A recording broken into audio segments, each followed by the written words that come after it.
সে অনেক দিন আগের কথা। একটি জঙ্গলে বাস করত একটি পাতিহাঁস ও তার ৬টি ছানা। তাদের দিন অনেক ভালোই কাটছিল। একদিন হঠাৎ দুষ্টু শিয়াল ওখান দিয়ে যাচ্ছিল, আর সে দেখতে পেল একটি পাতিহাঁস ও তার ছানাদের। আরে আরে বাহ, হাঁসের ছানাগুলো তো দেখতে নাদুস নুদুস আছে। ছানাগুলোকে দেখে তো আমার জিভে জল চলে এলো। ছানাগুলো খেতে মনে হয় অনেক সুস্বাদু হবে। যাই, ওদেরকে বোকা বানিয়ে ওদের থেকে কয়েকটা ছানা নিয়ে আসি।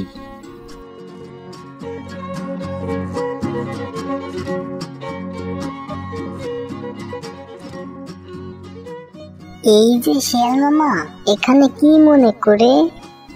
আরে বোন, আমি তো এসেছিলাম তোর কাছেই। খবর পেলাম তোর নাকি ছানা ফুটেছে। এখানে এসে দেখলাম খবরটা আসলেই সঠিক। আমার ছানা ফুটেছে তাই তোমার কি? দেখো বোন, আমি তো অনেক বুদ্ধিমান। আমার মাথায় আমার ধারণ ক্ষমতার চেয়ে অনেক বেশি বুদ্ধি হয়ে গেছে।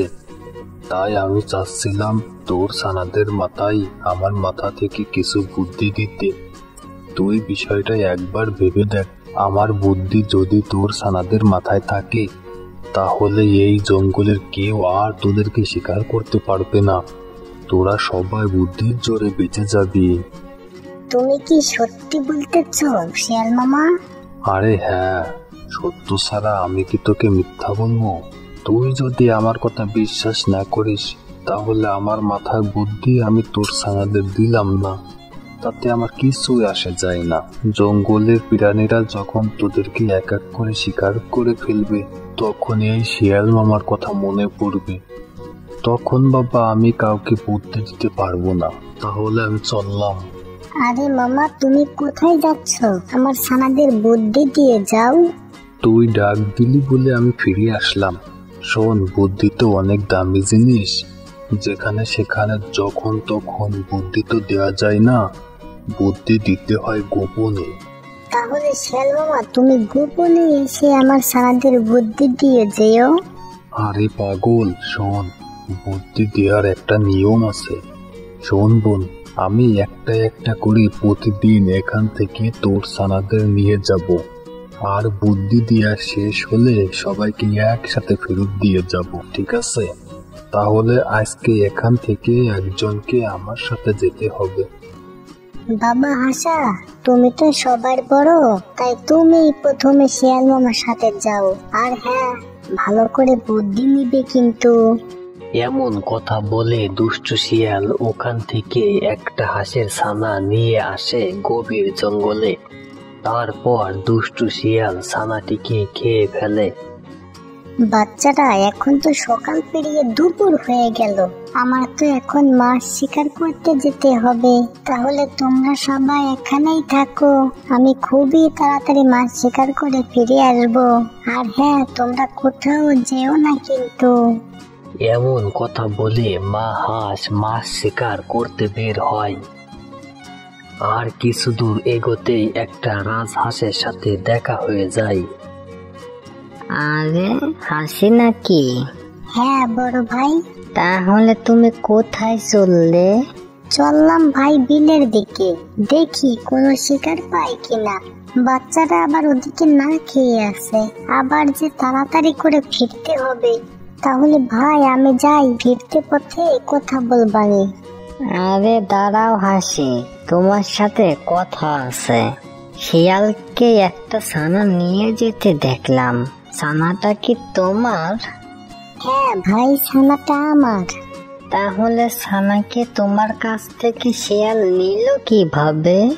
সে ভাই বলো না আরেক কাহিনী। শিয়াল মামা কোথা থেকে যেন খবর পেয়েছে যে আমার বাচ্চা ফুটেছে, তাই শিয়াল মামা আমার কাছে এসে বলে শিয়ালের মাথায় নাকি বুদ্ধি বাড়তেছে। শিয়ালের মাথার ধারণ ক্ষমতার চেয়ে বুদ্ধি নাকি বেশি হয়ে যাচ্ছে। আর বলে তোমার ছানাদের আমার কাছে দিয়ে দাও, বুদ্ধি দেওয়া শেষ হলে আবার তোমার কাছে সবাইকে একসাথে ফেরত দিয়ে যাব। তাই আমিও ভেবে দেখলাম আমাদের মাথায় তো বুদ্ধি কম, আর শিয়াল মামা তো অনেক চালাক ও বুদ্ধিমান। সে যেহেতু চাচ্ছে আমার বাচ্চাদের মাথায় বুদ্ধি দিতে, তাই আমি আর দেরি করলাম না। এখন থেকে শিয়াল মামা একটা একটা করে আমার বাচ্চাদের নিয়ে যাবে আর বুদ্ধি দিবে। খবরটা শুনতে তো ভালোই, কিন্তু এর মধ্যে তো আমি গন্ধ পাচ্ছি। তুমি ব্যাপারটা ভালো করে খোঁজ নিয়ে দেখো তো। আচ্ছা, তুমি এখন শিকারে যাও, তোমার বাচ্চারা আবার তোমার আশায় বসে আছে। এরপর মা হাঁস মাছ শিকার করতে চলে যায়। আর কিছুক্ষণ পর মাছ শিকার করে বাচ্চাদের কাছে ফিরে আসে। আর এদিকে দুষ্টু শিয়াল প্রতিদিন হাঁসের ছানাদের একটা একটা করে নিয়ে যেতে লাগে। আজকেই তোর বাচ্চাগুলো শেষ হয়ে গেল, এরপর বেশি করে বাচ্চা ফোটাবে কিন্তু। শিয়াল মামা, তুমি কি বললে? আমি ঠিক বুঝলাম না। আরে বোকা, আমার বুদ্ধি তো এখনো কমে নাই, আরো বাচ্চা থাকলে ভালো হতো। মামা, আমার ছানাদের কখন ফেরত দিয়ে যাবে? আরে এখনো একটা বাচ্চাকে বুদ্ধি দিতে পারলাম না, আর তুই এখনই বাচ্চা ফেরত চাচ্ছিস? আজকে যাকে নিয়ে যাচ্ছে একে বুদ্ধি দিতে সময় লাগবে 6 দিন। তাই তুমি 6 দিন পর আমার সাথে দেখা করবা, ঠিক আছে?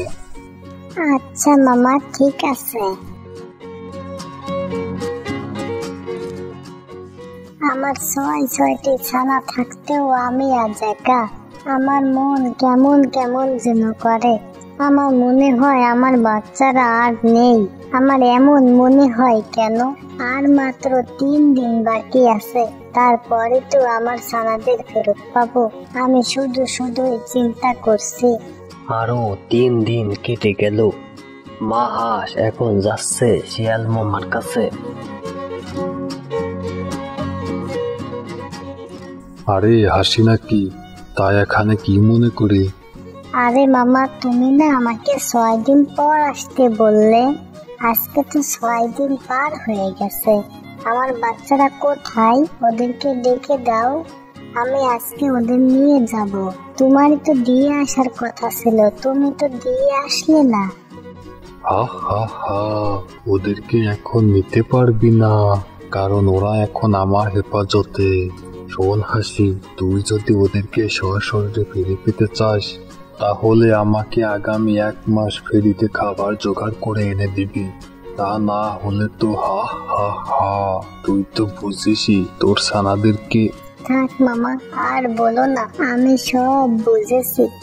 আমি তোমার শর্তে রাজি আছি। তুমি আমার ছানাদের কিছুই করো না, আমি তোমাকে ফ্রিতে খাবার এনে দিব। তবে মনে রেখো, 1 মাসে কিন্তু। আরে ঠিক আছে, মনে থাকবে। তুই এখন আমার জন্য খাবার নিয়ে আয়। দুষ্টু শিয়ালের এমন কথা শুনে মা হাঁসের মন খারাপ হয়ে যায়। প্রথম দিন দুঃখ ভরা মন নিয়ে দুষ্টু শিয়ালের জন্য খাবার নিয়ে আসে। 5 দিন পর হাসির সাথে রাজহাঁসের দেখা হয়ে যায় এবং বলে, ভাই, আপনি যা বলেছিলেন তাই ঘটেছে। আরে তুমি যা ভাবতাছো তার থেকে বেশি কিছু ঘটেছে। আমি তোমাকে বলবো, তা তোমার সাথে দেখাই হচ্ছে না আমার। কি ঘটেছে ভাই, বলো না আমায়। তাহলে শোনো হাসি, আমি দেখলাম শিয়াল তোমার ছানা নিয়ে যাচ্ছে। তাই দেখে আমি ওদের পিছু করলাম। তারপর দেখলাম গভীর জঙ্গলের দিকে যেতে। আমার ওদিকে যেতে ভয় লাগতেছিল, তাই আমি আর এগোলাম না। দূর থেকে দেখলাম শিয়াল তোমার ছানাকে খেয়ে ফেলছে। তখনই আমি বুঝে গেলাম দুষ্টু শিয়াল তোমার সাথে প্রতারণা করছে। তোমাকে বোকা পেয়ে দুষ্টু শিয়াল সুযোগ নিয়েছে। তারপর থেকে আমি তোমাকে খুঁজে বেড়াচ্ছি, তোমাকে কোথাও পাচ্ছি না। ভাই, তুমি কি শোনালে? এ হতে পারে না। দেখো, তোমার কোনো ভুল হচ্ছে। না ভাই, আমার কোনোই ভুল হচ্ছে না। তাহলে চলো, আজই প্রমাণ হয়ে যাবে। প্রমাণ করার জন্য আমাদের একটা কাজ করতে হবে। কি কাজ করতে হবে ভাই? ওরা ওদের প্ল্যান মতো কাজ শুরু করলো। মামা, তোমার জন্য আজ অনেক বড় শিকার এনেছি, তুমি আমার সাথে এসো। তাই নাকি? তাহলে চল তো, তাড়াতাড়ি করে যাই। বড় শিকারের কথা শুনে আমার জিভে জল চলে এলো। এভাবে করে হাসি দুষ্টু শিয়ালকে তার পাতা ফাঁদের কাছে নিয়ে আসে এবং রাজহাঁসটি দুষ্টু শিয়ালের উপর জাল ফেলে শিয়ালকে আটকে ফেলে। কিরে হাসি, তোর মাথায় এত বুদ্ধি? দাঁড়া বেটা, আমি একবার শুধু এখান থেকে বের হই, তখন আমি তোকে একেবারে গিলে খেয়ে ফেলবো। আরে বেটা, তুই ছাড়া পেলে তো খাবি। শোন দুষ্টু শিয়াল, তোকে আমরা ছেড়ে দিতে পারি, কিন্তু একটা শর্তে। আগে বল, হাসির ছানাগুলোকে কি করছিস? আমি বলছি, হাসির ছানাগুলোকে আমি যেদিন এনেছি সেই দিনই ওদেরকে খেয়ে ফেলেছি। ওরে বেটা বিশ্বাসঘাতক বেঈমান, তুই আমার সাথে প্রতারণা করে আমার ছানাগুলোকে নিয়ে এসে খেয়ে ফেলেছিস। আমি তোর কঠিন শাস্তি দিব। তুই আমার ছানাদের বুদ্ধি দেওয়ার নাম করে এনে তুই খেয়ে ফেলছিস, তাহলে দেখ তুই মজা কেমন লাগে। এমন কথা বলে হাসি শিয়ালের লেজে আগুন ধরিয়ে দেয় এবং শিয়ালটি কিছুক্ষণ পরে আগুনে পুড়ে মারা যায়। এই গল্প থেকে আমরা কি শিখলাম? তুমি কিন্তু জানো তোমার শত্রুকে। তুমি তোমার শত্রুকে কখনোই সম্পূর্ণ বিশ্বাস করবে না। তাকে তুমি সব সময় চোখে চোখে রাখবে, তাহলে দেখবে তোমার শত্রু তোমার কোনো জিনিসের ক্ষতি করতে পারবে না। গল্পটি ভালো লাগলে লাইক, কমেন্ট এবং সাবস্ক্রাইব করতে ভুলবেন না।